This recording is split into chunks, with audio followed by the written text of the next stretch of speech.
Chapter 22 Merry Christmas.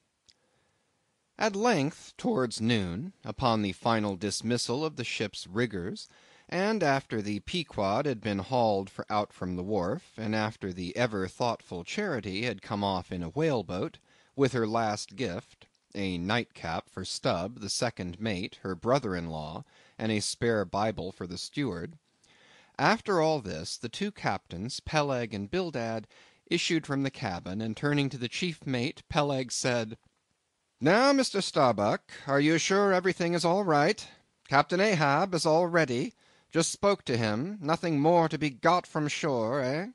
Well, call all hands then. Muster 'em aft here, blast 'em." "No need of profane words, however great the hurry, Peleg," said Bildad. "But away with thee, friend Starbuck, and do our bidding." How now? Here, upon the very point of starting for the voyage, Captain Peleg and Captain Bildad were going it with a high hand on the quarter-deck, just as if they were to be joint commanders at sea, as well as, to all appearances, in port. And as for Captain Ahab, no sign of him was yet to be seen. Only, they said, he was in the cabin. But then the idea was, that his presence was by no means necessary in getting the ship under way, and steering her well out to sea. Indeed, as that was not at all his proper business, but the pilot's, and as he was not yet completely recovered, so they said, therefore Captain Ahab stayed below. And all this seemed natural enough, especially as in the merchant service many captains never show themselves on deck for a considerable time after heaving up the anchor, but remain over the cabin table, having a farewell merry-making with their shore friends, before they quit the ship for good with the pilot. But there was not much chance to think over the matter, for Captain Peleg was now all alive. He seemed to do most of the talking and commanding, and not Bildad. "Aft here, ye sons of bachelors!" he cried, as the sailors lingered at the mainmast. "Mr. Starbuck, drive 'em aft!" "Strike the tent there," was the next order. As I hinted before, this whalebone marquee was never pitched except in port, and on board the Pequod for 30 years the order to strike the tent was well known to be the next thing to heaving up the anchor. "Man the capstan! Blood and thunder, jump!" was the next command, and the crew sprang for the handspikes. Now in getting under way, the station generally occupied by the pilot is the forward part of the ship. And here Bildad, who, with Peleg, be it known, in addition to his other officers, was one of the licensed pilots of the port, he being suspected to have got himself made a pilot in order to save the Nantucket pilot fee to all the ships he was concerned in, for he never piloted any other craft, Bildad, I say, might now be seen actively engaged in looking over the bows for the approaching anchor, and at intervals singing what seemed a dismal stave of psalmody to cheer the hands at the windlass, who roared forth some sort of chorus about the girls in Booble Alley, with a hearty good will. Nevertheless, not 3 days previous, Bildad had told them that no profane songs would be allowed on board the Pequod, particularly in getting under way, and Charity, his sister, had placed a small choice copy of Watts in each seaman's berth. Meantime, overseeing the other part of the ship, Captain Peleg ripped and swore astern in the most frightful manner. I almost thought he would sink the ship before the anchor could be got up. Involuntarily I paused on my handspike and told Queequeg to do the same, thinking of the perils we both ran in starting on the voyage with such a devil for a pilot. I was comforting myself, however, with the thought that in pious Bildad might be found some salvation, spite of his 777th lay, when I felt a sudden sharp poke in my rear, and turning round was horrified at the apparition of Captain Peleg in the act of withdrawing his leg from my immediate vicinity. That was my first kick. "Is that the way they heave in the merchant service?" he roared. "Spring, thou sheephead, spring, and break thy backbone. Why don't ye spring, I say, all of ye? Spring! Quohog! Spring, thou chap with the red whiskers! Spring there, Scotch cap! Spring, thou green pants! Spring, I say, all of ye, and spring your eyes out!" And so saying, he moved along the windlass, here and there using his leg very freely, while imperturbable Bildad kept leading off with his psalmody. Thinks I, Captain Peleg must have been drinking something to-day. At last the anchor was up, the sails were set, and off we glided. It was a short, cold Christmas, and as the short northern day merged into night, we found ourselves almost broad upon the wintry ocean, whose freezing spray cased us in ice as in polished armor. The long rows of teeth on the bulwarks glistened in the moonlight, and like the white ivory tusks of some huge elephant, vast curving icicles depended from the bows.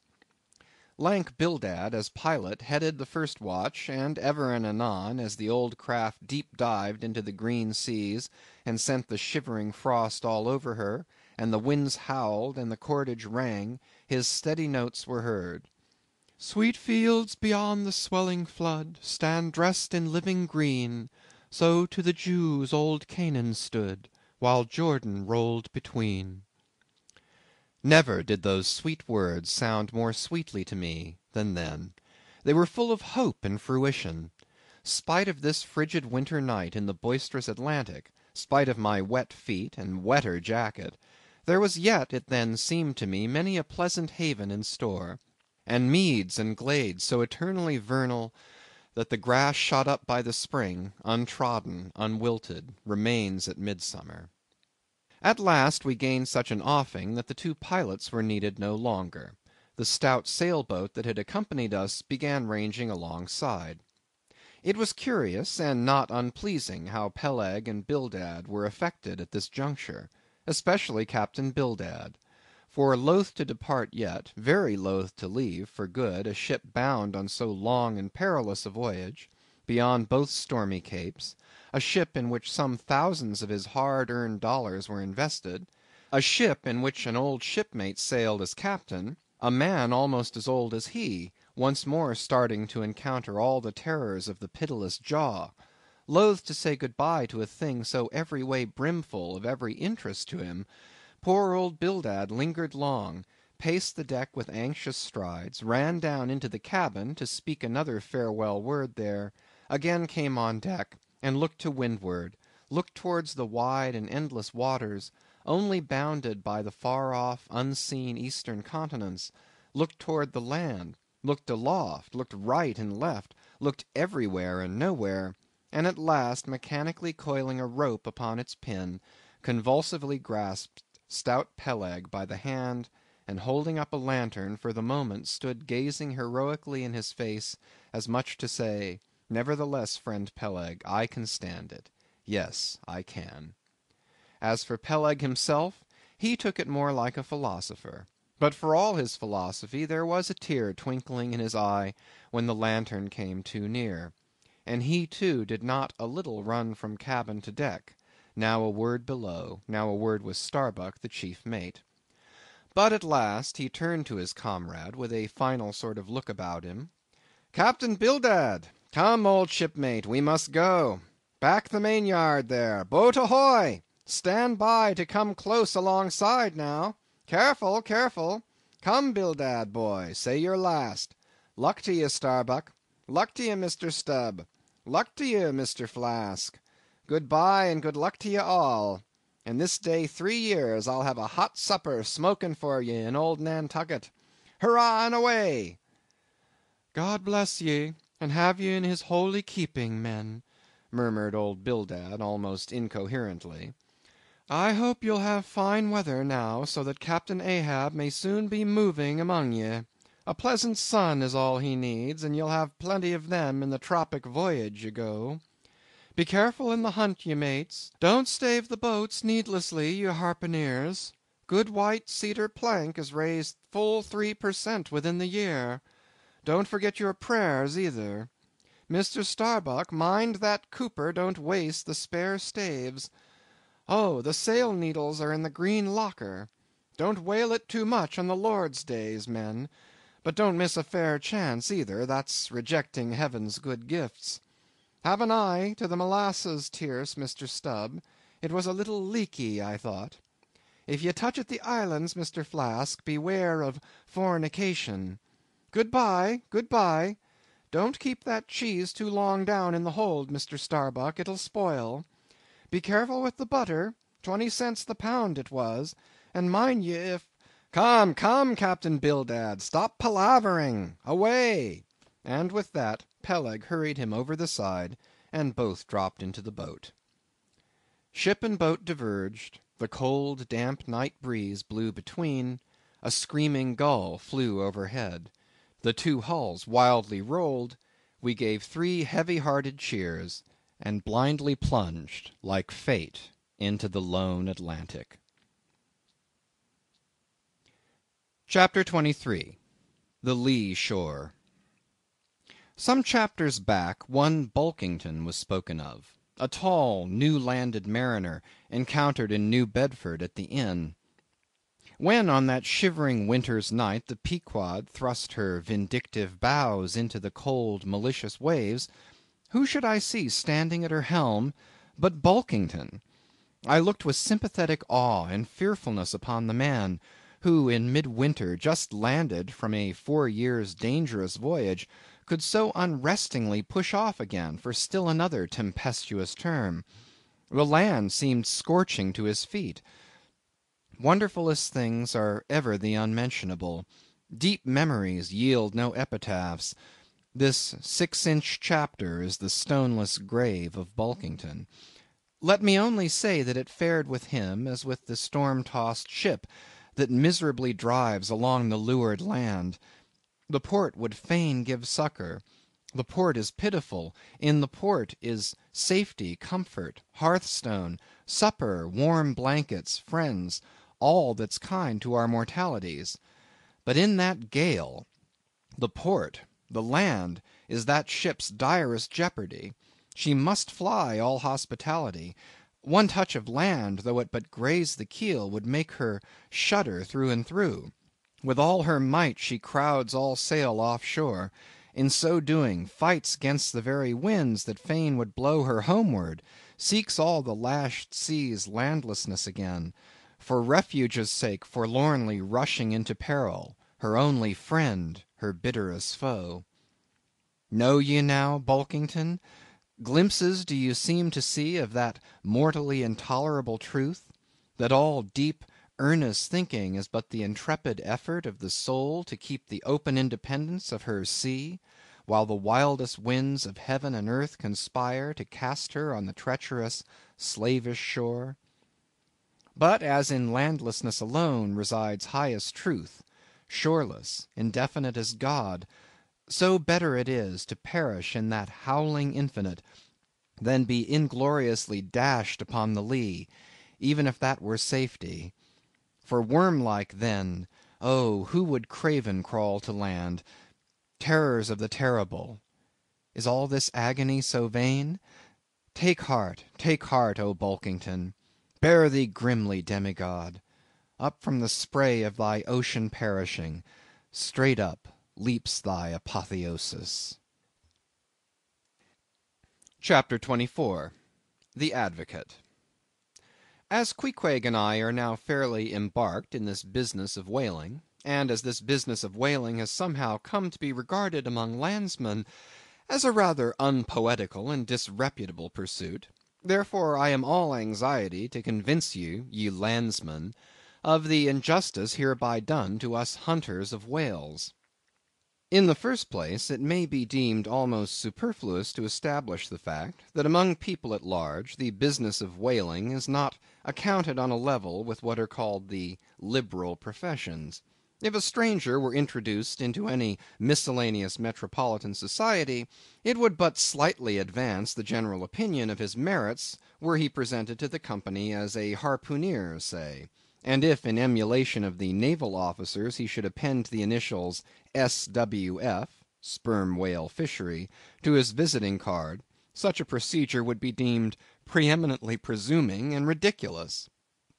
Doubtless one leading reason why the world declines honoring us whalemen is this: they think that at best our vocation amounts to a butchering sort of business, and that when actively engaged therein we are surrounded by all manner of defilements. Butchers we are, that is true; But butchers also, and butchers of the bloodiest badge, have been all the martial commanders whom the world invariably delights to honor.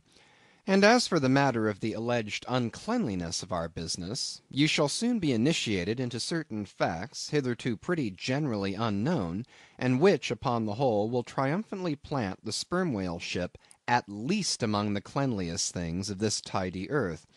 But even granting the charge in question to be true, what disordered slippery decks of a whale ship are comparable to the unspeakable carrion of those battle fields from which so many soldiers return to drink in all ladies' plaudits?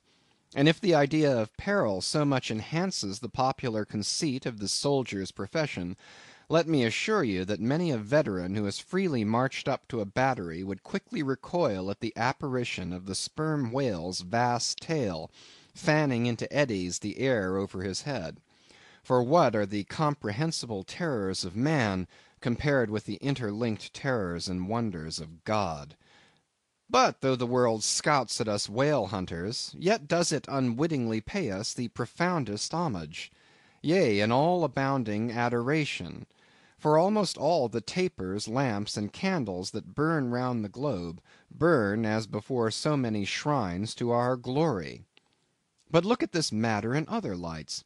Weigh it in all sorts of scales. See what we whalemen are, and have been. Why did the Dutch in De Witt's time have admirals of their whaling fleets? Why did Louis XVI of France, at his own personal expense, fit out whaling ships from Dunkirk, and politely invite to that town some score or two of families from our own island of Nantucket? Why did Britain, between the years 1750 and 1788, pay her whalemen in bounties of upwards of £1,000,000? And lastly, how comes it that we whalemen of America now outnumber all the rest of the banded whalemen in the world, sail a navy of upwards of 700 vessels, manned by 18,000 men, yearly consuming $4,000,000 of dollars, the ship's worth at the time of sailing $20,000,000, and every year importing into our harbors a well-reaped harvest of $7,000,000? How comes all this, if there be not something puissant in whaling? But this is not the half. Look again. I freely assert that the cosmopolite philosopher cannot, for his life, point out one single peaceful influence which within the last 60 years has operated more potentially upon the whole broad world, taken in one aggregate, than the high and mighty business of whaling. One way and another it has begotten events so remarkable in themselves, and so continuously momentous in their sequential issues, that whaling may well be regarded as that Egyptian mother who bore offspring themselves pregnant from her womb. It would be a hopeless, endless task to catalogue all these things. Let a handful suffice. For many years past the whale ship has been the pioneer in ferreting out the remotest and least known parts of the earth. She has explored seas and archipelagos which had no chart, where no Cook or Vancouver had ever sailed. If American and European men of war now peacefully ride in once savage harbors, let them fire salutes to the honor and glory of the whale ship, which originally showed them the way, and first interpreted between them and the savages. They may celebrate as they will the heroes of exploring expeditions, your Cooks, your Krusensterns, but I say that scores of anonymous captains have sailed out of Nantucket that were as great and greater than your Cook and your Krusenstern. For in their succorless empty-handedness, they, in the heathenish sharked waters and by the beaches of unrecorded javelin islands, battled with virgin wonders and terrors that Cook with all his marines and muskets would not willingly have dared. All that is made such a flourish of in old South Sea voyages, those things were but the lifetime commonplaces of our heroic Nantucketers. Often adventures which Vancouver dedicates 3 chapters to, these men accounted unworthy of being set down in the ship's common log. Ah, the world! Oh, the world! Until the whale fishery rounded Cape Horn, no commerce but colonial, scarcely any intercourse but colonial, was carried on between Europe and the long line of the opulent Spanish provinces on the Pacific coast.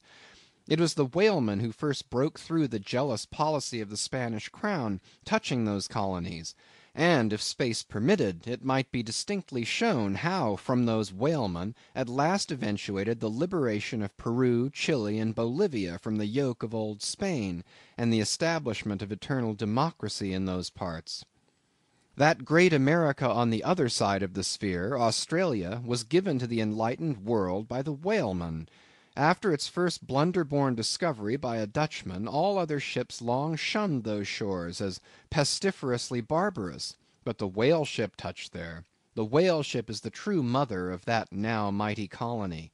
Moreover, in the infancy of the first Australian settlement, the emigrants were several times saved from starvation by the benevolent biscuit of the whale ship luckily dropping an anchor in their waters. The uncounted isles of all Polynesia confess the same truth, and do commercial homage to the whale ship that cleared the way for the missionary and the merchant, and in many cases carried the primitive missionaries to their first destinations. If that double-bolted land, Japan, is ever to become hospitable, it is the whale ship alone to whom the credit will be due, for already she is on the threshold. But if, in the face of all this, you still declare that whaling has no aesthetically noble associations connected with it, then I am ready to shiver 50 lances with you there, and unhorse you with a split helmet every time. The whale has no famous author, and whaling no famous chronicler, you will say. The whale no famous author, and whaling no famous chronicler? Who wrote the first account of our Leviathan? Who but mighty Job? And who composed the first narrative of a whaling voyage? Who but no less a prince than Alfred the Great, who with his own royal pen took down the words from Other, the Norwegian whale hunter of those times? And who pronounced our glowing eulogy in Parliament? Who but Edmund Burke? True enough, but then whalemen themselves are poor devils. They have no good blood in their veins. No good blood in their veins! They have something better than royal blood there. The grandmother of Benjamin Franklin was Mary Morrel, afterwards by marriage Mary Folger, one of the old settlers of Nantucket, and the ancestress to a long line of Folgers and Harpooners, all kith and kin to the noble Benjamin, to this day darting the barbed iron from one side of the world to the other. Good again, but then all confess that somehow whaling is not respectable. Whaling not respectable! Whaling is imperial. By the old English statutory law, the whale is declared a royal fish. Oh, that's only nominal. The whale himself has never figured in any grand imposing way. The whale never figured in any grand imposing way! In one of the mighty triumphs given to a Roman general upon his entering the world's capital, the bones of a whale, brought all the way from the Syrian coast, were the most conspicuous object in the symboled procession. Footnote: see subsequent chapters for something more on this head. End of footnote.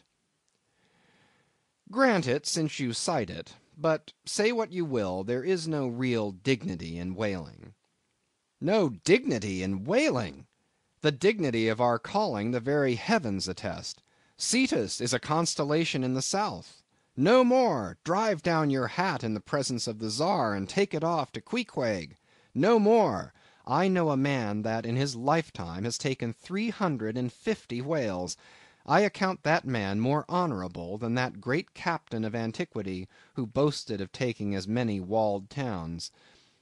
And as for me, if by any possibility there be any as yet undiscovered prime thing in me, if I shall ever deserve any real repute in that small but high hushed world which I might not be unreasonably ambitious of, if hereafter I shall do anything that, upon the whole, a man might rather have done than to have left undone, if at my death my executors, or more properly my creditors, find any precious manuscripts in my desk, then here I prospectively ascribe all the honor and the glory to whaling, for a whale ship was my Yale College and my Harvard.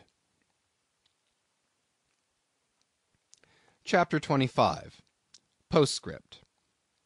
In behalf of the dignity of whaling, I would fain advance naught but substantiated facts, but after embattling his facts, an advocate who should wholly suppress a not unreasonable surmise, which might tell eloquently upon his case, such an advocate, would he not be blameworthy? It is well known that at the coronation of kings and queens, even modern ones, a certain curious process of seasoning them for their functions is gone through.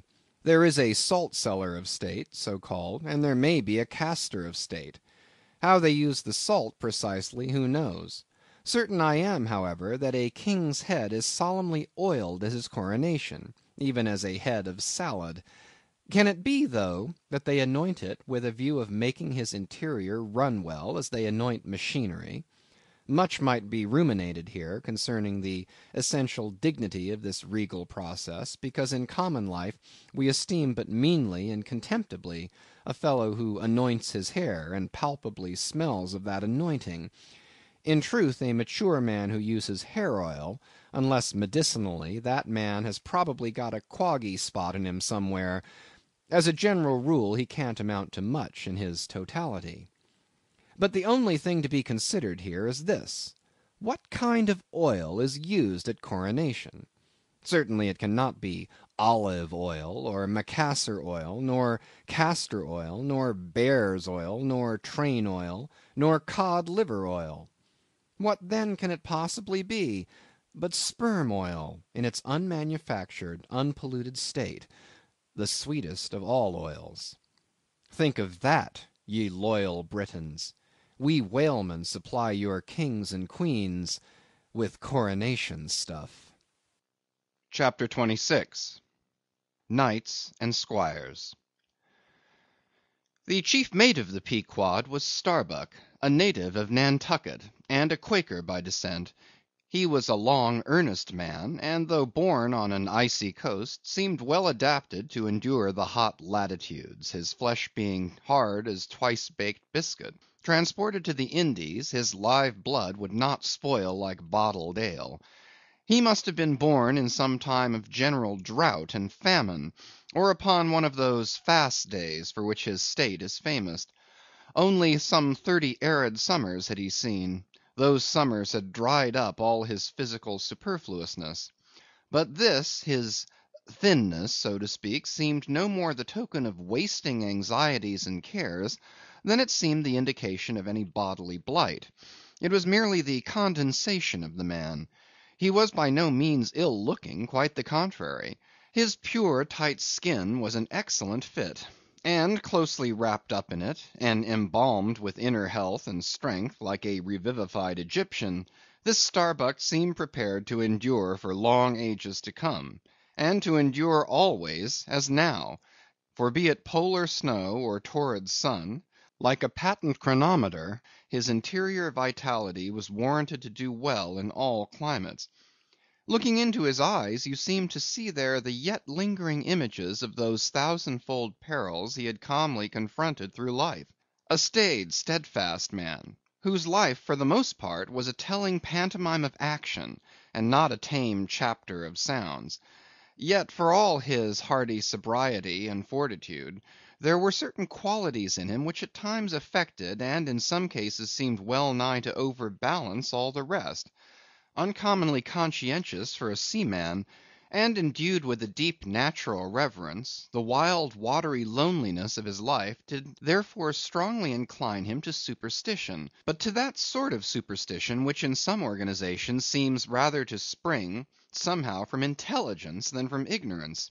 Outward portents and inward presentiments were his, and if at times these things bent the welded iron of his soul, so much more did his far away domestic memories of his young Cape wife and child tend to bend him still more from the original ruggedness of his nature, and open him still further to those latent influences which, in some honest hearted men, restrain the gush of dare-devil daring so often evinced by others in the more perilous vicissitudes of the fisheries. "I will have no man in my boat," said Starbuck, "who is not afraid of a whale." By this he seemed to mean, not only that the most reliable and useful courage was that which arises from the fair estimation of the encountered peril, but that an utterly fearless man is a far more dangerous comrade than a coward. "Aye, aye," said Stubb, the second mate, "Starbuck there is as careful a man as you'll find anywhere in this fishery. But we shall ere long see what that word careful precisely means when used by a man like Stubb, or almost any other whale hunter. Starbuck was no crusader after perils. In him courage was not a sentiment, but a thing simply useful to him, and always at hand upon all mortally practical occasions. Besides, he thought, perhaps, that in this business of whaling, courage was one of the great staple outfits of the ship, like her beef and her bread, and not to be foolishly wasted. Therefore he had no fancy for lowering for whales after sundown, nor for persisting in fighting a fish that too much persisted in fighting him.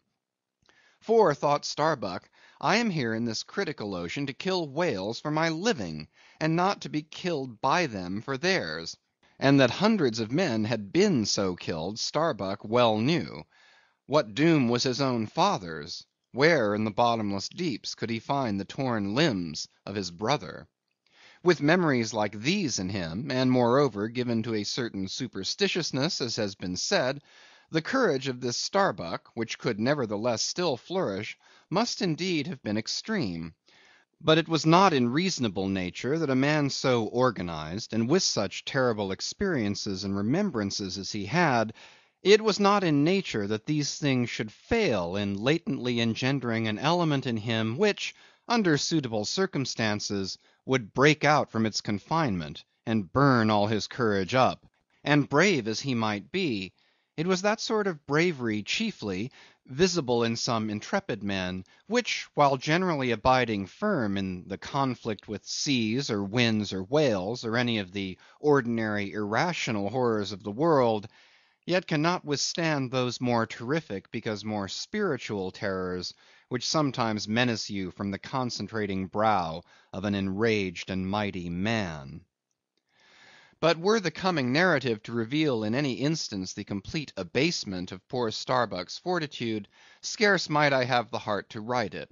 For it is a thing most sorrowful, nay shocking, to expose the fall of valor in the soul. Men may seem detestable as joint stock companies and nations. Knaves, fools, and murderers there may be. Men may have mean and meager faces. But man, in the ideal, is so noble and so sparkling, such a grand and glowing creature, that over any ignominious blemish in him all his fellows should run to throw their costliest robes. That immaculate manliness we feel within ourselves, so far within us that it remains intact though all the outer characters seem gone, bleeds with keenest anguish at the undraped spectacle of a valor-ruined man. Nor can piety itself, at such a shameful sight, completely stifle her upbraidings against the permitting stars. But this august dignity I treat of is not the dignity of kings and robes, but that abounding dignity which has no robed investiture. Thou shalt see it shining in the arm that wields a pick or drives a spike; that democratic dignity which, on all hands, radiates without end from God himself, the great God absolute, the center and circumference of all democracy, his omnipresence, our divine equality. If then to meanest mariners, and renegades, and castaways, I shall hereafter ascribe high qualities, though dark, weave round them tragic graces; if even the most mournful, perchance the most abased among them all, shall at times lift himself to the exalted mounts; if I shall touch that workman's arm with some ethereal light; if I shall spread a rainbow over his disastrous set of sun, then against all mortal critics bear me out in it, thou just spirit of equality, which has spread one royal mantle of humanity over all my kind. Bear me out in it, thou great democratic God, who didst not refuse the swart convict Bunyan the pale poetic pearl; thou who didst clothe with doubly hammered leaves of finest gold the stumped and paupered arm of old Cervantes; thou who didst pick up Andrew Jackson from the pebbles, who didst hurl him upon a war horse, who didst thunder him higher than a throne; thou who, in all thy mighty earthly marchings, ever cullest thy selectest champions from the kingly commons, bear me out in it, O God. CHAPTER 27. Knights and Squires. Stubb was the second mate. He was a native of Cape Cod, and hence, according to local usage, he was called a Cape Codman. A happy-go-lucky, neither craven nor valiant, taking perils as they came with an indifferent air, and while engaged in the most imminent crisis of the chase, toiling away calm and collected as a journeyman joiner engaged for the year. Good humored, easy, and careless, he presided over his whale boat as if the most deadly encounter were but a dinner, and his crew all invited guests. He was as particular about the comfortable arrangement of his part of the boat as an old stage driver is about the snugness of his box. When close to the whale, in the very deathlock of the fight, he handled his unpitying lance coolly and off-handedly, as a whistling tinker his hammer. He would hum over his old rig-a-dig tunes while flank and flank with the most exasperated monster. Long usage had, for this Stubb, converted the jaws of death into an easy chair. What he thought of death itself there was no telling. Whether he ever thought of it at all might be a question. But if he ever did chance to cast his mind that way after a comfortable dinner, no doubt, like a good sailor, he took it to be a sort of a call to the watch to tumble aloft and bestir themselves there, about something which he would find out when he obeyed the order, and not sooner. What, perhaps, with other things, made Stubb such an easy-going, unfearing man, so cheerfully trudging off with the burden of life in a world full of grave peddlers, all bowed to the ground with their packs; what helped to bring about that almost impious good humor of his, that thing must have been his pipe. For like his nose, his short black little pipe was one of the regular features of his face. You would almost as soon have expected him to turn out of his bunk without his nose as without his pipe. He kept a whole row of pipes there ready loaded, stuck in a rack, within easy reach of his hand; and whenever he turned in, he smoked them all out in succession, lighting one from another to the end of the chapter, then loading them again to be in readiness anew. For when Stubb dressed, instead of first putting his legs into his trousers, he put his pipe into his mouth. I say this continual smoking must have been one cause, at least, of his peculiar disposition; for every one knows that this earthly air, whether ashore or afloat, is terribly infected with the nameless miseries of the numberless mortals who have died exhaling it. And as in a time of cholera some people go about with camphorated handkerchiefs to their mouths, so likewise against all mortal tribulations, Stubb's tobacco smoke might have operated as a sort of disinfecting agent. The third mate was Flask, a native of Tisbury in Martha's Vineyard; a short, stout, ruddy young fellow, very pugnacious concerning whales, who somehow seemed to think that the great leviathans had personally and hereditarily affronted him, and therefore it was a sort of point of honor with him to destroy them whenever encountered. So utterly lost was he to all sense of reverence for the many marvels of their majestic bulk and mystic ways, and so dead to anything like an apprehension of any possible danger from encountering them, that in his poor opinion the wondrous whale was but a species of magnified mouse, or at least water rat, requiring only a little circumvention and some small application of time and trouble in order to kill and boil. This ignorant, unconscious fearlessness of his made him a little waggish in the matter of whales. He followed these fish for the fun of it, and a 3 years' voyage round Cape Horn was only a jolly joke that lasted that length of time. As a carpenter's nails are divided into wrought nails and cut nails, so mankind may be similarly divided. Little Flask was one of the wrought ones, made to clinch tight and last long.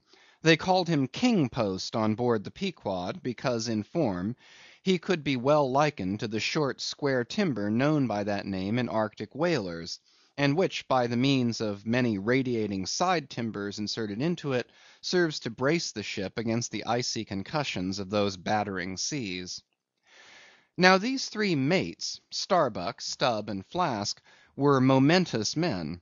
They it was who by universal prescription commanded three of the Pequod's boats as headmen, in that grand order of battle in which Captain Ahab would probably marshal his forces to descend on the whales. These three headsmen were as captains of companies; or, being armed with their long, keen whaling spears, they were as a picked trio of lancers, even as the harpooners were flingers of javelins. And since in this famous fishery each mate or headsman, like a Gothic knight of old, is always accompanied by his boat steerer or harpooner, who in certain conjunctures provides him with a fresh lance, when the former one has been badly twisted, or elbowed in the assault; and moreover, as there generally subsists between the two a close intimacy and friendliness, it is therefore but meet that in this place we set down who the Pequod's harpooners were, and to what headsman each of them belonged. First of all was Queequeg, whom Starbuck, the chief mate, had selected for his squire; but Queequeg is already known. Next was Tashtego, an unmixed Indian from Gayhead, the most westerly promontory of Martha's Vineyard, where there still exists the last remnant of a village of red men, which has long supplied the neighboring island of Nantucket with many of her most daring harpooneers. In the fishery they usually go by the generic name of Gay Headers. Tashtego's long, lean, sable hair, his high cheek bones, and black rounding eyes, for an Indian oriental in their largeness, but Antarctic in their glittering expression, all this sufficiently proclaimed him an inheritor of the unvitiated blood of those proud warrior hunters, who in quest of the great New England moose had scoured, bow in hand, the aboriginal forests of the Main. But no longer snuffing in the trail of the wild beasts of the woodland, Tashtego now hunted in the wake of the great whales of the sea, the unerring harpoon of the sun fitly replacing the infallible arrow of the sires. To look at the tawny brawn of his lithe, snaky limbs, you would almost have credited the superstitions of some of the earlier Puritans, and half believed this wild Indian to be a son of the prince of the powers of the air. Tashtego was Stubb, the second mate's squire. Third among the harpooneers was Dagu, a gigantic coal-black negro savage, with a lion-like tread, an Ahasuerus to behold. Suspended from his ears were two golden hoops, so large that the sailors called them ring bolts, and would talk of securing the topsail halyards to them. In his youth Dagu had voluntarily shipped on board a whaler, lying in a lonely bay on his native coast; and never having been anywhere in the world but in Africa, Nantucket, and the pagan harbors most frequented by whalemen, and having now led for many years the bold life of the fishery in the ships of owners uncommonly heedful of what manner of men they shipped, Dagu retained all his barbaric virtues, and erect as a giraffe, moved about the decks in all the pomp of 6 feet 5 in his socks. There was a corporeal humility in looking up at him, and a white man standing before him seemed a white flag come to beg truce of a fortress. Curious to tell, this imperial negro, Ahasuerus Dagu, was the squire of little Flask, who looked like a chessman beside him. As for the residue of the Pequod's company, be it said that at the present day not more than 1 in 2 of the many thousand men before the mast employed in the American whale fishery are Americans born, though pretty nearly all the officers are. Herein it is the same with the American whale fishery as it is with the American army and military and merchant navies, and the engineering forces employed in the construction of the American canals and railroads. The same, I say, because in all these cases the native American liberally provides the brains, the rest of the world is generously supplying the muscles. No small number of these whaling seamen belong to the Azores, where the outward bound Nantucket whalers frequently touch to augment their crews from the hardy peasants of those rocky shores. In like manner, the Greenland whalers sailing out of Hull or London, put in at the Shetland Islands to receive the full complement of their crew. Upon the passage homeward, they drop them there again. How it is, there is no telling, but islanders seem to make the best whalemen. They were nearly all islanders in the Pequod. Isolatos, too, I call such, not acknowledging the common continent of men, but each isolato living on a separate continent of his own. Yet now, federated along one keel, what a set these isolatos were! An Anacharsis Clootz deputation from all the isles of the sea, and all the ends of the earth, accompanying old Ahab in the Pequod, to lay the world's grievances before that bar from which not very many of them ever come back. Black little Pip, he never did. Oh no, he went before. Poor Alabama boy! On the grim Pequod's forecastle you shall ere long see him, beating his tambourine, prelusive of the eternal time, when sent for, to the great quarter‐deck on high, he was bid strike in with angels, and beat his tambourine in glory. Called a coward here, hailed a hero there. CHAPTER 28 Ahab For several days after leaving Nantucket, nothing above hatches was seen of Captain Ahab. The mates regularly relieved each other at the watches, and for aught that could be seen to the contrary, they seemed to be the only commanders of the ship; only they sometimes issued from the cabin with orders so sudden and peremptory, that after all it was plain they but commanded vicariously. Yes, their supreme lord and dictator was there, though hitherto unseen by any eyes not permitted to penetrate into the now sacred retreat of the cabin. Every time I ascended to the deck from my watches below, I instantly gazed aft, to mark if any strange face were visible, for my first vague disquietude touching the unknown captain, now in the seclusion of the sea, became almost a perturbation. This was strangely heightened at times by the ragged Elijah's diabolical incoherences uninvitedly recurring to me, with a subtle energy I could not have before conceived of. But poorly could I withstand them, much as in other moods I was almost ready to smile at the solemn whimsicalities of that outlandish prophet of the wharves. But whatever it was of apprehensiveness or uneasiness, to call it so, which I felt, whenever I came to look about me in the ship, it seemed against all warranty to cherish such emotions. For though the harpooners, with the great body of the crew, were a far more barbaric, heathenish, and motley set than any of the tame merchant ship companies which my previous experiences had made me acquainted with, still I ascribed this, and rightly ascribed it, to the fierce uniqueness of the very nature of that wild Scandinavian vocation in which I had so abandonedly embarked.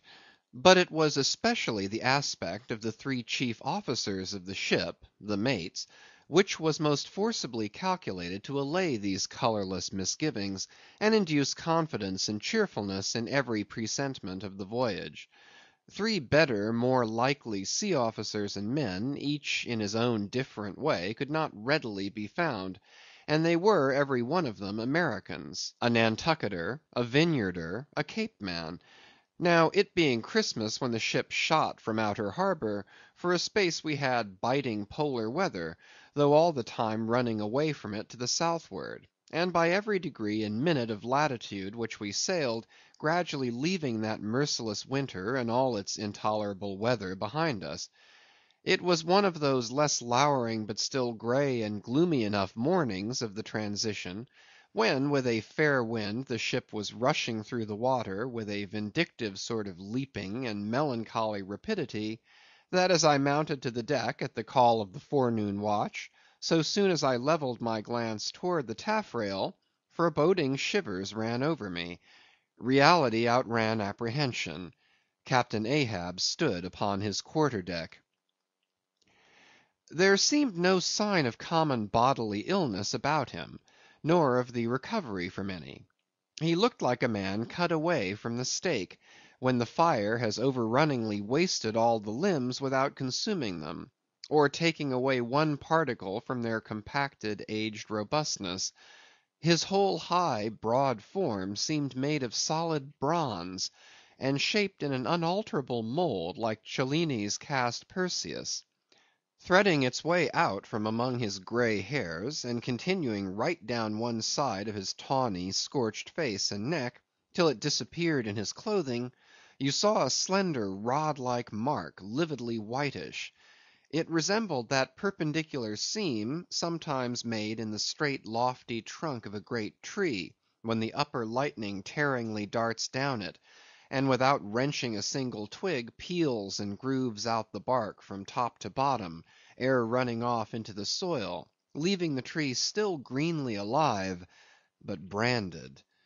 Whether that mark was born with him, or whether it was the scar left by some desperate wound, no one could certainly say. By some tacit consent throughout the voyage, little or no allusion was made to it, especially by the mates.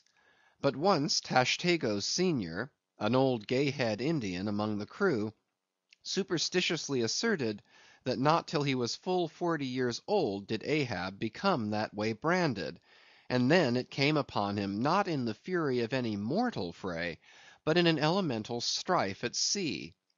Yet this wild hint seemed inferentially negatived by what a grey Manxman insinuated, an old sepulchral man, who having never before sailed out of Nantucket, had never ere this laid eye upon wild Ahab.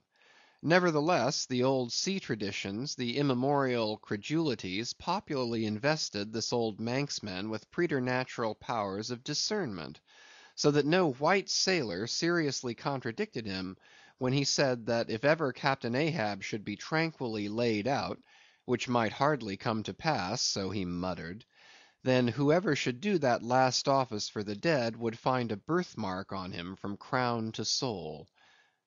So powerfully did the whole grim aspect of Ahab affect me, and the livid brand which streaked it, that for the first few moments I hardly noted that not a little of this overbearing grimness was owing to the barbaric white leg upon which he partly stood.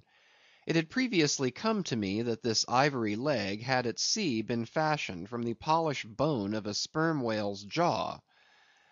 "Aye, he was dismasted off Japan," said the old Gayhead Indian once, "but like his dismasted craft, he shipped another mast without coming home for it. He has a quiver of 'em." I was struck with the singular posture he maintained.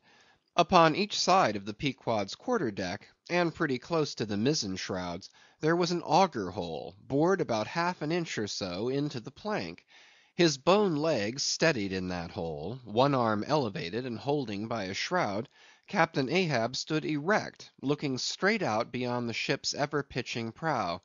There was an infinity of firmest fortitude, a determinate, unsurrenderable willfulness in the fixed and fearless, forward dedication of that glance.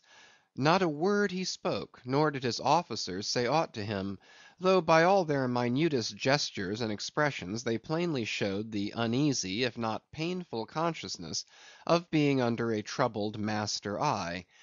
And not only that, but moody, stricken Ahab stood before them with a crucifixion in his face, in all the nameless, regal, overbearing dignity of some mighty woe. Ere long, from his first visit in the air, he withdrew into his cabin. But after that morning he was every day visible to the crew, either standing in his pivot hole, or seated upon an ivory stool he had, or heavily walking the deck. As the sky grew less gloomy, indeed began to grow a little genial, he became still less and less a recluse, as if when the ship had sailed from home, nothing but the dead wintry bleakness of the sea had then kept him so secluded. And by it came to pass that he was almost continually in the air. But as yet, for all that he said or perceptibly did on the at last sunny deck, he seemed as unnecessary there as another mast. But the Pequod was only making a passage now, not regularly cruising. Nearly all whaling preparatives needing supervision, the mates were fully competent to; so that there was little or nothing out of himself to employ or excite Ahab now, and thus chase away for that one interval the clouds that layer upon layer were piled upon his brow. as ever all clouds choose the loftiest peaks to pile themselves upon. Nevertheless, ere long, the warm, warbling persuasiveness of the pleasant holiday weather we came to, seemed gradually to charm him from his mood. For as when the red‐cheeked dancing girls, April and May, trip home to the wintry misanthropic woods, even the barest, ruggedest, most thunder‐cloven old oak will at least send forth some few green sprouts to welcome such glad‐hearted visitants, so Ahab did, in the end, a little respond to the playful allurings of that girlish air. More than once did he put forth the faint blossom of a look, which, in any other man, would have soon flowered out in a smile. CHAPTER 29. Enter Ahab, to him Stubb. Some days elapsed, and, ice and icebergs all astern, the Pequod now went rolling through the bright Quito spring, which at sea almost perpetually reigns on the threshold of the eternal August of the tropic. The warmly cool, clear, ringing, perfumed, overflowing, redundant days were as crystal goblets of Persian sherbet, heaped up, flaked up with rose‐water snow. The starred and stately nights seemed haughty dames in jewelled velvets, nursing at home in lonely pride the memory of their absent conquering earls, the golden helmeted suns. For sleeping man, 'twas hard to choose between such winsome days and such seducing nights. But all the witcheries of that unwaning weather did not merely lend new spells and potencies to the outward world. Inward they turned upon the soul, especially when the still mild hours of eve came on. Then memory shot her crystals as the clear ice most forms of noiseless twilights. And all these subtle agencies, more and more they wrought on Ahab's texture. Old age is always wakeful, as if, the longer linked with life, the less man has to do with aught that looks like death. Among sea commanders, the old greybeards will oftenest leave their berths to visit the night‐cloak deck. It was so with Ahab, only that now of late he seemed so much to live in the open air, that truly speaking his visits were more to the cabin than from the cabin to the planks. "It feels like going down into one's tomb," he would mutter to himself, "for an old captain like me to be descending this narrow scuttle, to go to my grave‐dug berth." So almost every 24 hours, when the watches of the night were set and the band on deck sentineled the slumbers of the band below, and when, if a rope was to be hauled upon the forecastle, the sailors flung it not rudely down as by day, but with some cautiousness dropped it to its place for fear of disturbing their slumbering shipmates; when this sort of steady quietude would begin to prevail, habitually the silent steersman would watch the cabin scuttle, and ere long the old man would emerge, gripping at the iron banister to help his crippled way.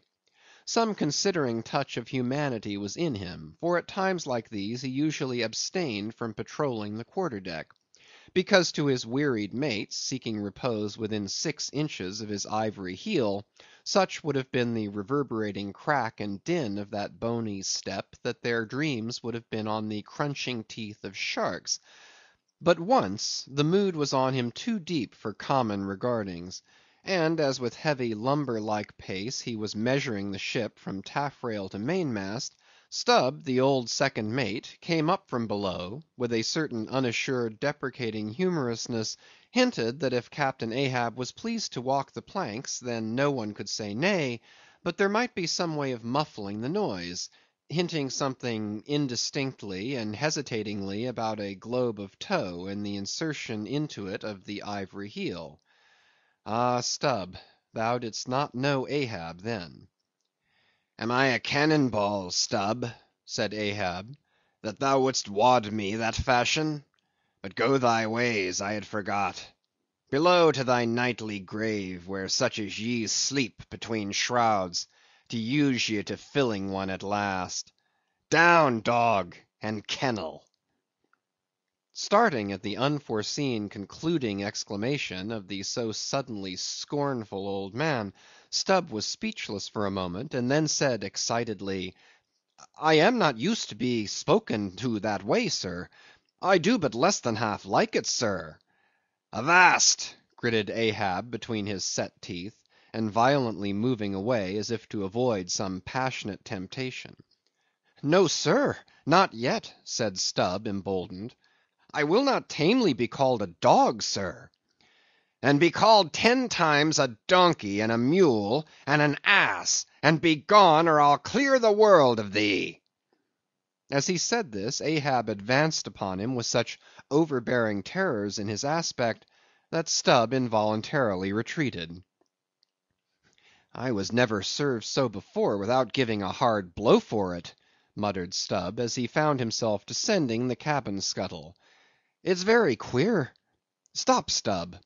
Somehow, now, I don't well know whether to go back and strike him, or what's that? Down here on my knees and pray for him? Yes, that was the thought coming up in me. But it would be the first time I ever did pray.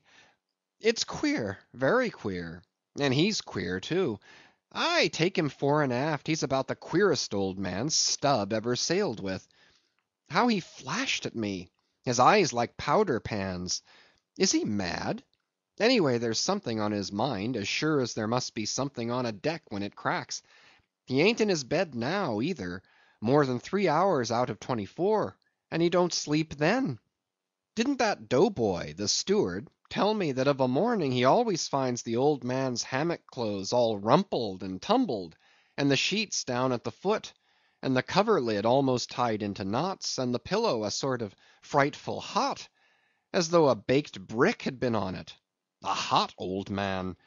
I guess he's got what some folks ashore call a conscience. It's a kind of tick-dolly row, they say. Worse nor a toothache. Well, well, I don't know what it is, but the Lord keep me from catching it. He's full of riddles. I wonder what he goes into the afterhold for every night, as Doughboy tells me he suspects. What's that for, I should like to know? Who's made appointments with him in the hold? Ain't that queer now? But there's no telling. It's the old game. Here goes for a snooze. Damn me, it's worth a fellow's while to be born into the world, if only to fall right asleep. And now that I think of it, that's about the first thing babies do. And that's sort of queer, too. Damn me, but all things are queer, come to think of 'em. But that's against my principles. Think not, is my 11th commandment, and sleep when you can is my 12th. So here goes again. But how's that? Didn't he call me a dog? Blazes, he called me 10 times a donkey, and piled a lot of jackasses on top of that. He might as well have kicked me and be done with it. Maybe he did kick me, and I didn't observe it. I was so taken all aback with his brow, somehow. It flashed like a bleached bone. What the devil's the matter with me? I don't stand right on my legs. Coming afoul of that old man has a sort of turned me wrong side out. By the Lord, I must have been dreaming, though. How? But the only way is to stash it. So here goes to hammock again, and in the morning I'll see how this plaguey juggling thinks over by daylight. Chapter 30. The Pipe. When Stubb had departed, Ahab stood for a while leaning over the bulwarks, and then, as had been usual with him of late, calling a sailor of the watch, he sent him below for his ivory stool and also his pipe. Lighting his pipe at the binnacle lamp and planting the stool on the weather side of the deck, he sat and smoked. In old Norse times the thrones of the sea-loving Danish kings were fabricated, saith tradition, of the tusks of the narwhale. How could one look at Ahab, then, seated on that tripod of bones, without bethinking him of the royalty it symbolized? For a Khan of the plank, and a king of the sea, and a great lord of leviathans, was Ahab. Some moments passed, during which the thick vapor came from his mouth in quick and constant puffs, which blew back again into his face. How now? He soliloquized at last, withdrawing the tube. This smoking no longer soothes. Oh, my pipe! Hard must it go with me if thy charm be gone. Here have I been unconsciously toiling, not pleasuring. Aye, and ignorantly smoking to windward all the while. To windward, and with such nervous whiffs, as if, like the dying whale, my final jets were the strongest and fullest of trouble. What business have I with this pipe? This thing that is meant for sereneness, to send up mild white vapors among mild white hairs, not among torn iron grey locks like mine. I'll smoke no more. He tossed the still lighted pipe into the sea. The fire hissed in the waves. The same instant the ship shot by the bubble the sinking pipe made. With slouched hat, Ahab lurchingly paced the planks. CHAPTER 31. Queen Mab. Next morning Stubb accosted Flask. Such a queer dream, King Post, I never had. You know the old man's ivory leg? Well, I dreamed he kicked me with it; and when I tried to kick back, upon my soul, my little man, I kicked my leg right off; and then presto, Ahab seemed a pyramid, and I, like a blazing fool, kept kicking at it. But what was still more curious, Flask, you know how curious all dreams are, through all this rage that I was in, I somehow seemed to be thinking to myself, that after all, it was not much of an insult, that kick from Ahab. Why, thinks I, what's the row? It's not a real leg, only a false leg. And there's a mighty difference between a living thump and a dead thump. That's what makes a blow from the hand, Flask, 50 times more savage to bear than a blow from a cane. The living member, that makes the living insult, my little man. And thinks I to myself all the while, mind, while I was stubbing my silly toes against that cursed pyramid, so confoundedly contradictory was it all the while, I say, I was thinking to myself, what's his leg now but a cane? A whalebone cane. Yes, thinks I. It was only a playful cudgelling; in fact, only a whaleboning that he gave me, not a base kick. Besides, thinks I, look at it once; why, the end of it, the foot part, what a small sort of end it is; whereas if a broad‐footed farmer kicked me, there's a devilish broad insult. But this insult is whittled down to a point only. But now comes the greatest joke of the dream, Flask. While I was battering away at the pyramid, a sort of badger‐haired old merman, with a hump on his back, takes me by the shoulders and slews me round. "What are you about?" says he. Slid, man, but I was frightened. Such a phiz! But somehow next moment I was over the fright. "What am I about?" says I at last; "and what business is that of yours, I should like to know, Mr. Humpback? Do you want a kick?" By the Lord, Flask, I had no sooner said that, than he turned round his stern to me, bent over, and dragging up a lot of seaweed he had for a clout, what d'ye think I saw?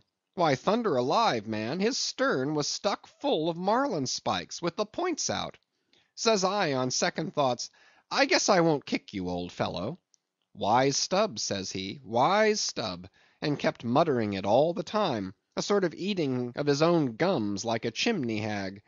Seeing he wasn't going to stop saying over his wise Stubb, I thought I might as well fall to kicking the pyramid again. But I had only just lifted my foot for it, when he roared out, "Stop that kicking!" "Halloa!" says I, "what's the matter now, old fellow?" "Look ye here," says he, "let's argue the insult. Captain Ahab kicked you, didn't he?" "Yes, he did," says I, "right here it was." "Very good," says he, "he used his ivory leg, didn't he?" "Yes, he did," says I. "Well, then," says he, "wise Stubb, what have you to complain of? Didn't he kick you with right good will? It wasn't a common pitch‐pine leg he kicked with, was it? No, you were kicked by a great man, and with a beautiful ivory leg, Stubb. It's an honor. I consider it an honor. Listen, wise Stubb. In old England, the greatest lords think it great glory to be slapped by a queen, and made garter knights of. But be your boast, Stubb, that ye were kicked by old Ahab, and made a wise man of. Remember what I say. Be kicked by him. Account his kicks honors, and on no account kick back, for you can't help yourself, wise Stubb. Don't you see that pyramid?" With that, he all of a sudden seemed somehow, in some queer fashion, to swim off into the air. I snored, rolled over, and there I was in my hammock. Now what do you think of that dream, Flask?" "I don't know, it seems sort of foolish to me, though." May be, but it's made a wise man of me, Flask. Do you see Ahab standing there, sideways looking over the stern? Well, the best thing you can do, Flask, is to let the old man alone. Never speak to him, whatever he says. Hallo! What's that he shouts? Hark! "Masthead there! Look sharp, all of ye! There are whales hereabouts. If ye see a white one, split your lungs for him." What do you think of that now, Flask? Ain't there a small drop of something queer about that, eh? A white whale! Did ye mark that, man? Look ye, there's something special in the wind. Stand by for it, Flask. Ahab has that's bloody on his mind. But mum, he comes this way. CHAPTER 32. Cetology. Already we are boldly launched upon the deep, but soon we shall be lost in its unshored, harborless immensities. Ere that come to pass, ere the Pequod's weedy hull rolls side by side with the barnacled hulls of the Leviathan, at the outset it is but well to attend to a matter almost indispensable to a thorough appreciative understanding of the more special Leviathanic revelations and illusions of all sorts which are to follow. It is some systematized exhibition of the whale in his broad genera that I would now fain put before you. Yet it is no easy task. The classification of the constituents of a chaos, nothing less is here essayed. Listen to what the best and latest authorities have laid down. "No branch of zoology is so much involved as that which is entitled Cetology," says Captain Scoresby, A.D. 1820. "It is not my intention, were it in my power, to enter into the inquiry as to the true method of dividing the Cetacea into groups and families. Utter confusion exists among historians of this animal," (sperm whale), says Surgeon Beale, A.D. 1839. "Unfitness to pursue our research in the unfathomable waters." "Impenetrable veil covering our knowledge of the Cetacea." "A field strewn with thorns." "All these incomplete indications but serve to torture us naturalists." Thus speak of the whale, the great Cuvier and John Hunter, and Lesson, those lights of zoology and anatomy. Nevertheless, though of real knowledge there be little, yet of books there are a plenty; and so, in some small degree, with cetology or the science of whales. Many are the men, small and great, old and new, landsmen and seamen, who have at large or in little written of the whale.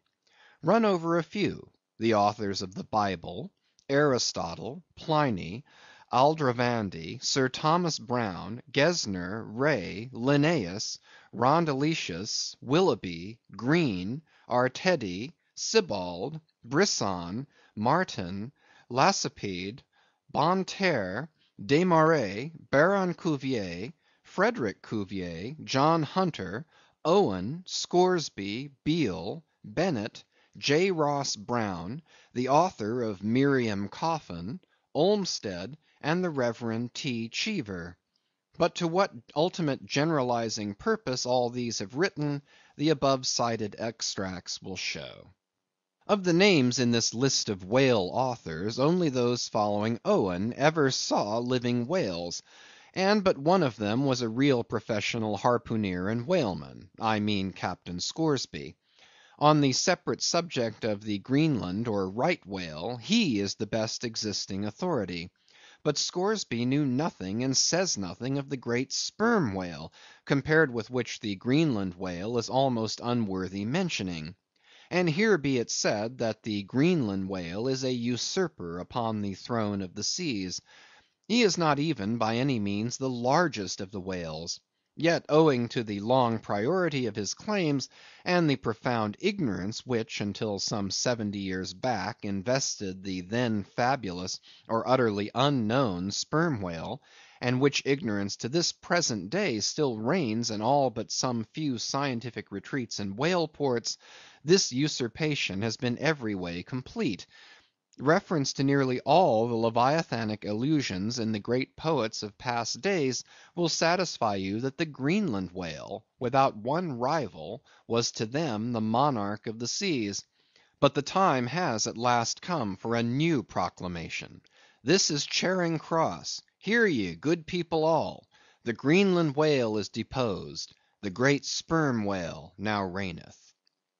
There are only two books in being which at all pretend to put the living sperm whale before you, and at the same time in the remotest degree succeed in the attempt. Those books are Beale's and Bennett's, both in their time surgeons to English South Sea whale ships, and both exact and reliable men. The original matter touching the sperm whale to be found in their volumes is necessarily small, but so far as it goes, it is of excellent quality, though mostly confined to scientific description.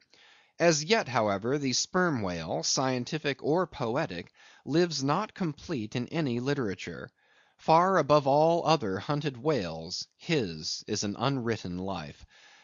Now the various species of whale need some sort of popular, comprehensive classification, if only an easy outline one for the present, hereafter to be filled in all its departments by subsequent laborers. As no better man advances to take this matter in hand, I hereupon offer my own poor endeavors. I promise nothing complete, because any human thing supposed to be complete must for that very reason infallibly be faulty. I shall not pretend to a minute anatomical description of the various species, or, in this place at least, to much of any description. My object here is simply to project the draft of a systematization of cetology. I am the architect, not the builder. But it is a ponderous task. No ordinary letter sorter in the post office is equal to it. To grope down into the bottom of the sea after them, to have one's hands among the unspeakable foundations, ribs and very pelvis of the world, this is a fearful thing. What am I that I should essay to hook the nose of this Leviathan? The awful tauntings in Job might well appall me. Will he, the Leviathan, make a covenant with thee? Behold, the hope of him is vain. But I have swam through libraries and sailed through oceans. I have had to do with whales with these visible hands. I am in earnest, and I will try. There are some preliminaries to settle. First, the uncertain, unsettled condition of this science of cetology is in the very vestibule attested by the fact that in some quarters it still remains a moot point whether the whale be a fish. In his System of Nature, A.D. 1776, Linnaeus declares, "I hereby separate the whales from the fish." But I of my own knowledge know that down to the year 1850, sharks and shad, alewives and herring, against Linnaeus's express edict, were still found dividing the possession of the same seas with the Leviathan. The grounds upon which Linnaeus would fain have banished the whales from the waters, he states as follows: "On account of their warm bilocular heart, their lungs, their movable eyelids, their hollow ears, penem intrantem feminam mammis lactantem," and finally, "ex lege naturae jure meritoque." I submitted all this to my friends Simeon Macey and Charley Coffin, of Nantucket, both messmates of mine in a certain voyage, and they united in the opinion that the reasons set forth were altogether insufficient. Charley profanely hinted they were humbug. Be it known that, waiving all argument, I take the good old fashioned ground that the whale is a fish, and call upon holy Jonah to back me. This fundamental thing settled, the next point is, in what internal respect does the whale differ from other fish? Above, Linnaeus has given you those items, but in brief they are these: lungs and warm blood, whereas all other fish are lungless and cold blooded. Next, how shall we define the whale by his obvious externals, so as conspicuously to label him for all time to come? To be short, then, a whale is a spouting fish with a horizontal tail. There you have him. However contracted, that definition is the result of expanded meditation. A walrus spouts much like a whale, but the walrus is not a fish because he is amphibious. But the last term of the definition is still more cogent, as coupled with the first. Almost anyone must have noticed that all the fish familiar to landsmen have not a flat but a vertical or up and down tail; whereas among spouting fish the tail, though it may be similarly shaped, invariably assumes a horizontal position. By the above definition of what a whale is, I do by no means exclude from the Leviathanic brotherhood any sea creature hitherto identified with the whale by the best informed Nantucketers; nor, on the other hand, link with it any fish hitherto authoritatively regarded as alien. Hence, all the smaller spouting and horizontal tailed fish must be included in this ground plan of cetology. Now then, come the grand divisions of the entire whale host. I am aware that down to the present time the fish styled lamatins and dugongs (pigfish and sowfish of the coffins of Nantucket) are included by many naturalists among the whales; but as these pigfish are a noisy contemptible set, mostly lurking in the mouths of rivers and feeding on wet hay, and especially as they do not spout, I deny their credentials as whales, and have presented them with their passports to quit the kingdom of cetology. First, according to magnitude, I divide the whales into 3 primary books, subdivisible into chapters, and these shall comprehend them all, both small and large. 1. The Folio Whale. 2. The Octavo Whale. 3. The Duodecimo Whale. As the type of the Folio, I present the Sperm Whale; of the Octavo, the Grampus; of the Duodecimo, the Porpoise. Folios. Among these I here include the following chapters: 1. The Sperm Whale. 2. The Right Whale. 3. The Finback Whale. 4. The Humpbacked Whale. 5. The Razorback Whale. 6. The Sulphur Bottom Whale. Book I. Folio. Chapter 1. Sperm Whale.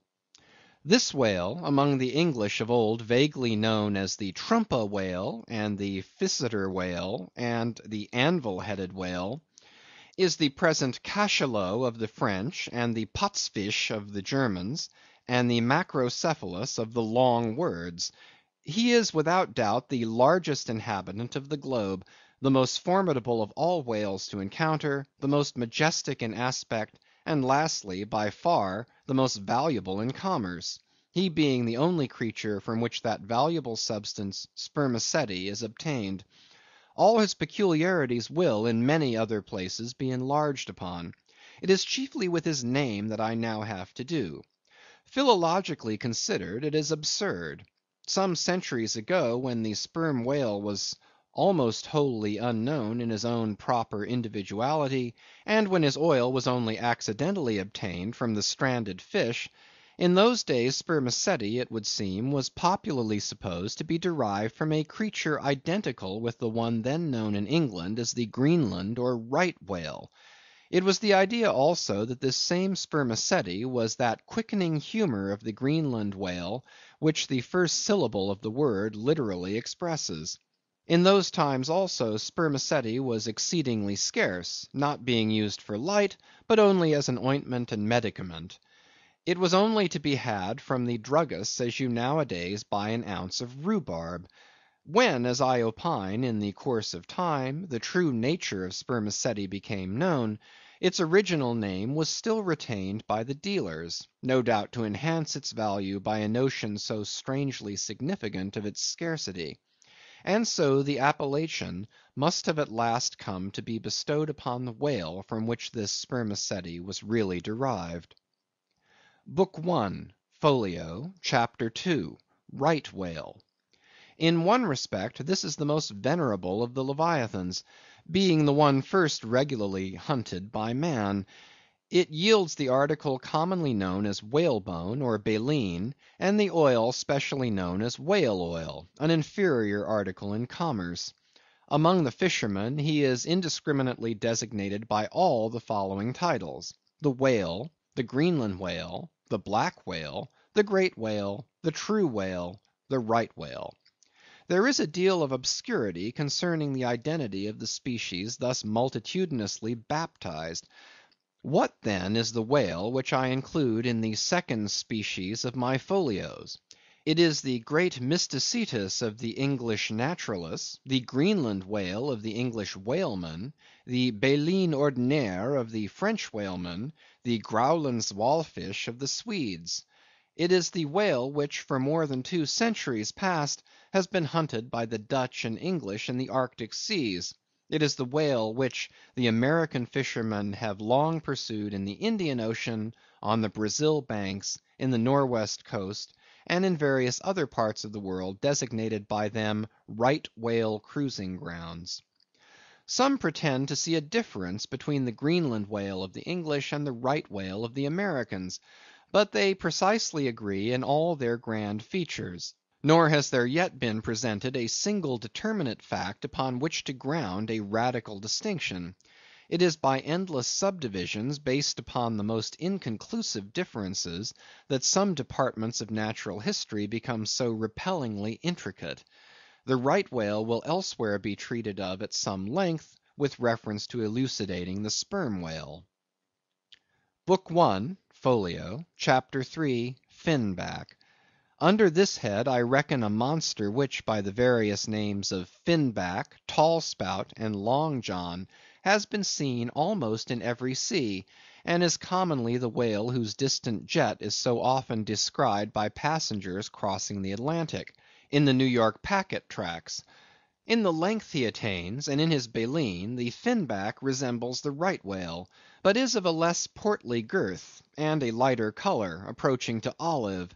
His great lips present a cable-like aspect, formed by the intertwisting, slanting folds of large wrinkles. His grand distinguishing feature, the fin, from which he derives his name, is often a conspicuous object. This fin is some 3 or 4 feet long, growing vertically from the hinder part of the back, of an angular shape, and with a very sharp, pointed end. Even if not the slightest other part of the creature be visible, this isolated fin will, at times, be seen plainly projecting from the surface. When the sea is moderately calm, and slightly marked with spherical ripples, and this gnomon-like fin stands up and casts shadows upon the wrinkled surface, it may well be supposed that the watery circle surrounding it somewhat resembles a dial, with its style and wavy hour lines graved on it. On that Ahaz dial the shadow often goes back. The finback is not gregarious. He seems a whale-hater, as some men are man-haters. Very shy, always going solitary, unexpectedly rising to the surface in the remotest and most sullen waters, his straight and single lofty jet rising like a tall misanthropic spear upon a barren plain, gifted with such wondrous power and velocity in swimming as to defy all present pursuit from man, this Leviathan seems the banished and unconquerable Cain of his race, bearing for his mark that style upon his back. From having the baleen in his mouth, the finback is sometimes included with the right whale among a theoretic species denominated whalebone whales, that is, whales with baleen. Of these so-called whalebone whales there would seem to be several varieties, most of which, however, are little known. Broad-nosed whales and beaked whales, pike-headed whales, bunched whales, under-jawed whales, and rostrated whales, are the fishermen's names for a few sorts.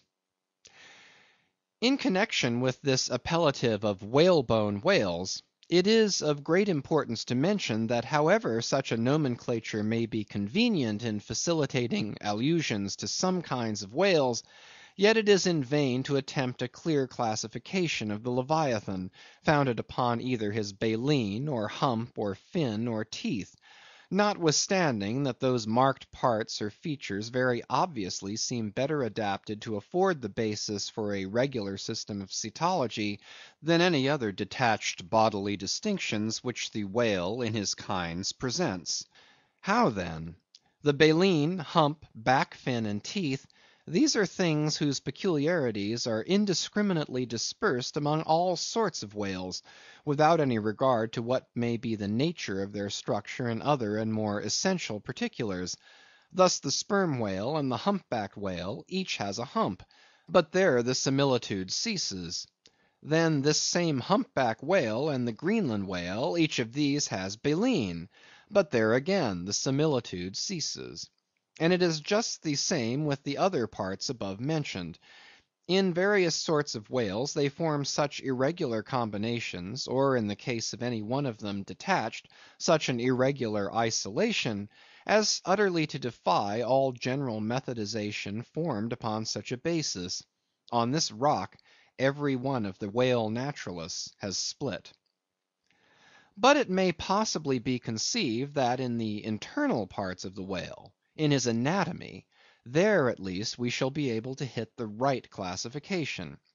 Nay, what thing, for example, is there in the Greenland whale's anatomy more striking than his baleen? Yet we have seen that by his baleen it is impossible to correctly classify the Greenland whale. And if you descend into the bowels of the various leviathans, why there you will not find distinctions a 50th part as available to the systematizer as those external ones already enumerated. What then remains? Nothing but to take hold of the whales bodily, in their entire liberal volume, and boldly sort them that way. And this is the bibliographical system here adopted. And it is the only one that can possibly succeed, for it alone is practicable. To proceed. Book I, Folio, Chapter 4, Humpback. This whale is often seen on the northern American coast. He has been frequently captured there and towed into harbor. He has a great pack on him like a peddler, or you might call him the elephant and castle whale. At any rate, the popular name for him does not sufficiently distinguish him, since the sperm whale also has a hump, though a smaller one. His oil is not very valuable. He has baleen. He is the most gamesome and light-hearted of all whales, making more gay foam and white water generally than any other of them. Book I, Folio, Chapter 5, Razorback. Of this whale little is known but his name. I have seen him at a distance off Cape Horn. Of a retiring nature, he eludes both hunters and philosophers. Though no coward, he has never yet shown any part of him but his back, which rises in a long sharp ridge. Let him go. I know little more of him, and nor does anybody else. Book I, Folio, Chapter 6, Sulphur Bottom. Another retiring gentleman, with a brimstone belly, doubtless got by scraping along the Tartarian tiles in some of his profounder divings. He is seldom seen, at least I have never seen him, except in the remoter southern seas, and then always at too great a distance to study his countenance. He is never chased; he would run away with rope walks of line. Prodigies are told of him. Adieu, Sulphur Bottom. I can say nothing more that is true of ye, nor can the oldest Nantucketer. Thus ends Book I, Folio, and now begins Book II, Octavo. Octavos. These embrace the whales of middling magnitude, among which present may be numbered 1. The Grampus, 2. The Blackfish, 3. The Narwhale, 4. The Thrasher, 5. The Killer. Footnote: why this book of whales is not denominated the Quarto is very plain, because while the whales of this order, though smaller than those of the former order, nevertheless retain a proportionate likeness to them in figure, yet the bookbinder's quarto volume, in its dimensioned form, does not preserve the shape of the folio volume, but the octavo volume does. End of footnote. Book II, 8vo, Chapter 1. Grampus. Though this fish, whose loud sonorous breathing, or rather blowing, has furnished a proverb to landsmen, is so well known a denizen of the deep, yet he is not popularly classed among whales; but possessing all the grand distinctive features of the Leviathan, most naturalists have recognized him for one. He is of moderate 8vo size, varying from 15 to 25 feet in length, and of corresponding dimensions round the waist. He swims in herds. He is never regularly hunted, though his oil is considerable in quantity, and pretty good for light. By some fishermen his approach is regarded as premonitory of the advance of the great sperm whale. Book II, 8vo, Chapter 2. Blackfish. I give the popular fishermen's names for all these fish, for generally they are best. Where any name happens to be vague or inexpressive, I shall say so, and suggest another. I do so now touching the blackfish, so called, because blackness is the rule among almost all whales. So call him the hyena whale, if you please. His voracity is well known, and from the circumstance that the inner angles of his lips are curved upwards, he carries an everlasting Mephistophelian grin on his face. This whale averages some 16 or 18 feet in length. He is found in almost all latitudes. He has a peculiar way of showing his dorsal hooked fin in swimming, which looks something like a Roman nose. When not more profitably employed, the sperm whale hunters sometimes capture the hyena whale, to keep up the supply of cheap oil for domestic employment; as some frugal housekeepers, in the absence of company, and quite alone by themselves, burn unsavory tallow instead of odorous wax. Though their blubber is very thin, some of these whales will yield you upwards of 30 gallons of oil. Book II, 8vo, Chapter 3. Narwhale, that is, nostril whale. Another instance of a curiously named whale; so named, I suppose, from his peculiar horn being originally mistaken for a peaked nose. The creature is some 16 feet in length, while its horn averages 5 feet, though some exceed 10, and even attain to 15 feet. Strictly speaking, this horn is but a lengthened tusk, growing out from the jaw in a line a little depressed from the horizontal. But it is only found on the sinister side, which has an ill effect, giving its owner something analogous to the aspect of a clumsy left-handed man. What precise purpose this ivory horn or lance answers, it would be hard to say. It does not seem to be used like the blade of the swordfish and billfish, though some sailors tell me that the narwhale employs it for a rake in turning over the bottom of the sea for food. Charley Coffin said it was used for an ice piercer; for the narwhale, rising to the surface of the polar sea, and finding it sheeted with ice, thrusts his horn up, and so breaks through. But you cannot prove either of these surmises to be correct. My own opinion is, that however this one-sided horn may really be used by the narwhale, however that may be, it would certainly be very convenient to him for a folder in reading pamphlets. The narwhale I have heard called the tusked whale, the horned whale, and the unicorn whale. He is certainly a curious example of the unicornism to be found in almost every kingdom of animated nature. From certain cloistered old authors I have gathered that this same sea unicorn's horn was in ancient days regarded as the great antidote against poison, and as such preparations of it brought immense prices. It was also distilled to a volatile salts for fainting ladies, the same way that the horns of the male deer are manufactured into hartshorn. Originally it was in itself accounted an object of great curiosity. Blackletter tells me that Sir Martin Frobisher, on his return from that voyage when Queen Bess did gallantly wave her jewelled hand to him from a window of Greenwich Palace, as his bold ship sailed down the Thames, "When Sir Martin returned from that voyage," saith Blackletter, "on bended knees he presented to her Highness a prodigious long horn of the narwhale, which for a long period after hung in the castle at Windsor." An Irish author avers that the Earl of Leicester on bended knees did likewise present to her Highness another horn, pertaining to a land beast of the unicorn nature. The narwhale has a very picturesque leopard-like look, being of a milk-white ground color, dotted with round and oblong spots of black. His oil is very superior, clean and fine, but there is little of it, and he is seldom hunted. He is mostly found in the circumpolar seas. Book II, 8vo, Chapter 4, Killer.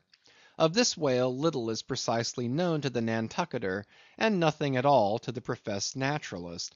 From what I have seen of him, at a distance, I should say he was about the bigness of a grampus. He is very savage, a sort of Fiji fish. He sometimes takes the great folio whales by the lip, and hangs there like a leech till the mighty brute is worried to death. The killer is never hunted. I never heard what sort of oil he has. Exception might be taken to the name bestowed upon this whale on the ground of its indistinctness. For we are all killers, on land and on sea, Bonapartes and sharks included. Book II, 8vo, Chapter 5, Thrasher. This gentleman is famous for his tail, which he uses for a ferule in thrashing his foes.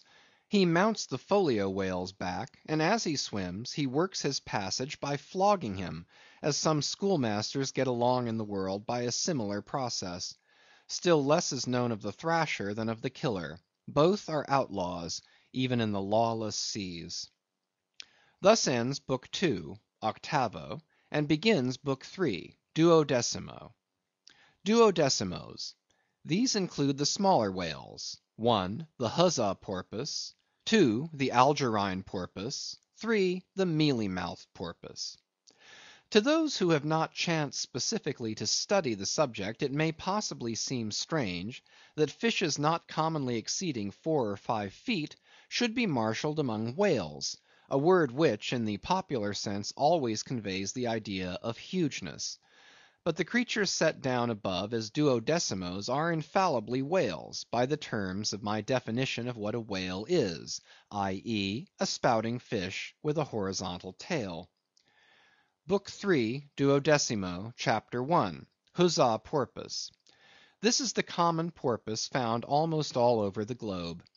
The name is of my own bestowal, for there are more than one sort of porpoises, and something must be done to distinguish them. I call him thus, because he always swims in hilarious shoals, which, upon the broad sea, keep tossing themselves to heaven like caps in a 4th of July crowd.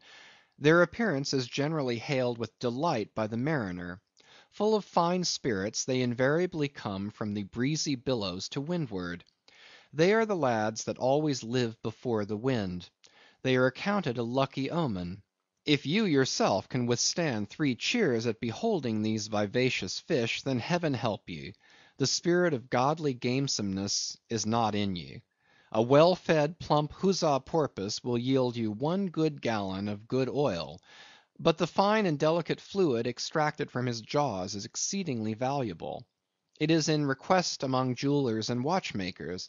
Sailors put it on their hones. Porpoise meat is good eating, you know. It may never have occurred to you that a porpoise spouts. Indeed, his spout is so small that it is not very readily discernible. But the next time you have a chance, watch him, and you will then see the great sperm whale himself in miniature. Book III, 12mo, Chapter 2, Algerine Porpoise. A pirate. Very savage. He is only found, I think, in the Pacific. He is somewhat larger than the huzza porpoise, but much of the same general make. Provoke him, and he will buckle to a shark. I have lowered for him many times, but never yet saw him captured. Book III, 12mo, Chapter 3, Mealy-mouthed Porpoise. The largest kind of porpoise, and only found in the Pacific, so far as it is known. The only English name by which he has hitherto been designated is that of the fishers, right whale porpoise, from the circumstance that he is chiefly found in the vicinity of that folio. In shape he differs in some degree from the huzza porpoise, being of a less rotund and jolly girth. Indeed, he is of quite a neat and gentlemanlike figure. He has no fins on his back; most other porpoises have. He has a lovely tail, and sentimental Indian eyes of a hazel hue. But his mealy mouth spoils all. Though his entire back down to his side fins is of a deep sable, yet a boundary line, distinct as the mark in a ship's hull, called the bright waist, that line streaks him from stem to stern with two separate colors, black above and white below. The white comprises part of his head and the whole of his mouth, which makes him look as if he had just escaped from a felonious visit to a meal bag. A most mean and mealy aspect. His oil is much like that of the common porpoise. Beyond the 12mo this system does not proceed, inasmuch as the porpoise is the smallest of the whales. Above you have all the leviathans of note. But there are a rabble of uncertain, fugitive, half fabulous whales, which as an American whaleman I know by reputation, but not personally. I shall enumerate them by their forecastle appellations, for possibly such a list may be valuable to future investigators, who may complete what I have here but begun. If any of the following whales shall hereafter be caught and marked, then he can readily be incorporated into this system, according to his folio, octavo, or 12mo magnitude. The bottle-nose whale, the junk whale, the pudding-headed whale, the Cape whale, the leading whale, the cannon whale, the scrag whale, the coppered whale, the elephant whale, the iceberg whale, the quag whale, the blue whale, etc. From Icelandic, Dutch, and Old English authorities, there might be quoted other lists of uncertain whales, blessed with all manner of uncouth names; but I omit them as altogether obsolete, and can hardly help suspecting them for mere sounds full of leviathanism, but signifying nothing. Finally, it was stated at the outset that this system would not be here and at once perfected. You cannot but plainly see that I have kept my word. But I now leave my cetological system standing thus unfinished, even as the great cathedral of Cologne was left, with the crane still standing upon the top of the uncompleted tower. For small erections may be finished by their first architects. Grand ones, true ones, ever leave the copestone to posterity. God keep me from ever completing anything. This whole book is but a draught; nay, but the draught of a draught. Oh, time, strength, cash, and patience!